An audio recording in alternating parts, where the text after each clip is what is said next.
Because it's been raining almost non-stop since I picked up this car, and the fact that I only have less than an hour and change left with it, I'm already in the car. So this is a slightly different setup for video, but look, this is a 2022 Porsche 911 GT3 Touring, and the list of things to say is just unbelievable.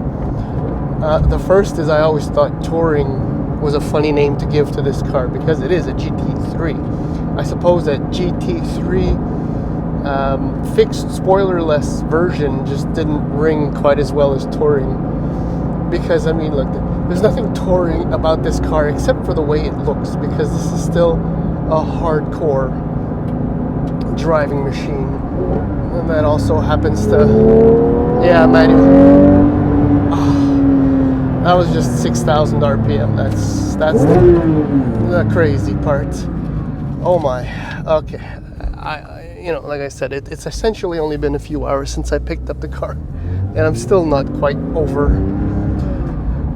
what I'm doing with this. The basic specs are very simple. Naturally aspirated, horizontally opposed 6-cylinder, 4 liters. 502 horsepower, 347 pound-feet of torque, 9,000 RPM red line, 6-speed manual transmission, not a 7-speed. This is a GT transmission, a race. Actually, I don't know why I quoted. It's a race transmission. It's not a 7-speed like you would get in a Carrera. You might be able to tell that I'm fizzing internally. That's because this car is. Well, it just has that effect. It is. Oh, I don't know. I don't even know how to evaluate. How do you evaluate a car that is? I don't know. That is its own thing, its own brand, its own reality. That is just unlike anything else in the automotive world.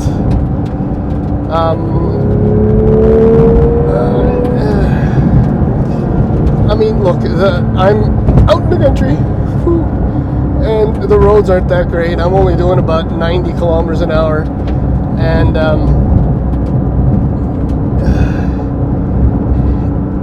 it's scary but pleasant. It's invigorating. It's, oh boy, what a terrible, terrible review this is going to be.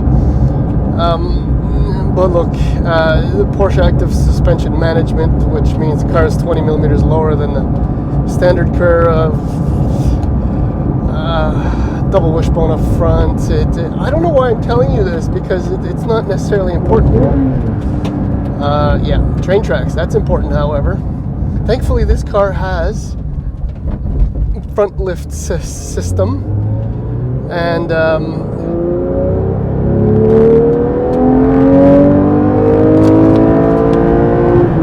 7,000 RPM, and it just becomes scary and all-encompassing, and it just grabs hold of your senses. Wow. Massive 400 plus millimeter front discs, 6-pot calipers, 4 in the rear. The thing with the Touring is that you lie to other people. Essentially, that's why the Touring exists, and that's probably why I would get it too. Because of the absence of the spoiler, you can almost think that it's like a Carrera S. It's wide, it's slow, it's. But as soon as you see the central lock wheels, you know that you're not fooling anyone. The greatest things about this car are obviously the engine, the way it responds. I almost forget how wonderful naturally aspirated engines are.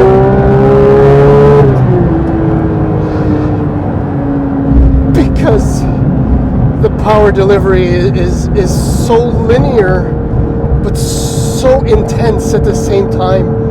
You know the power is building, the torque is coming up at 6,100 RPM. And max HP, I think, comes in at like I don't know, 8,400 RPM. The hairs on my legs are standing up. Everything is puckered. It's an event. It's an activity. It's just unbelievable. I'm so sorry. I've said absolutely nothing useful, and the skies are clearing up. The roads are drying up. I'm gonna try and get out of the car, pry my butt out of these insane fixed back carbon fiber sports seats, and just give you a quick tour of the outside before just the heel toe, the pedals, the everything. It's you may rate this review as one of the worst in absolute history, but the car is the exact opposite. Anyway, I'll be right back. So you see, this is kind of what I meant. I mean, imagine, no fixed wing edition, which wouldn't fit very nicely in that small area reserved for this exceptional car. Yeah, the winds are picking up. I think there's another storm coming. My time is almost up. It is a spectacular, yet so subtle automobile to behold.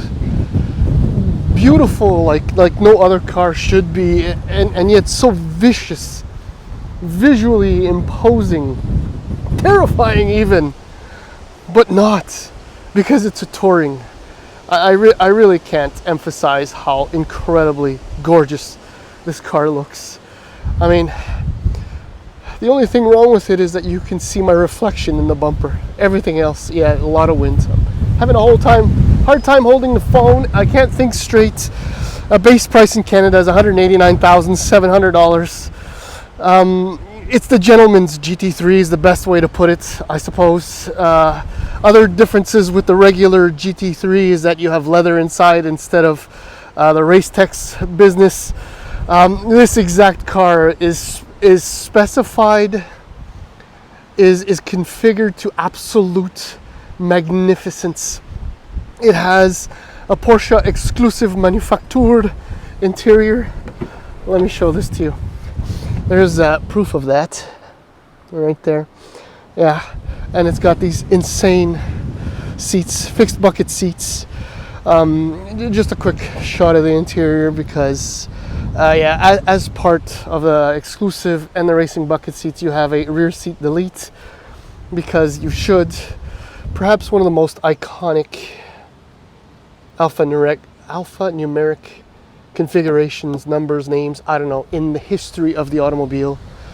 It is a cockpit for racing, yet it looks like a premium Porsche luxury car. It is just insane. I can't stop staring at it. It haunts me, this car. For the noises, for the styling, the silver, the chrome, in the Porsche, the GT3 Touring badge, the magnificent center locking wheels, 21s in the front, in the back, 20s in the front, and just the chrome surround here. You have to agree with me. It's mesmerizing. Full bucket seats. This car also has, I believe, I mentioned it, front axle lift, which raises the car a full 40 millimeters. This car is just shy of $230,000. My time is up. I've got to go. This car is just unbelievable.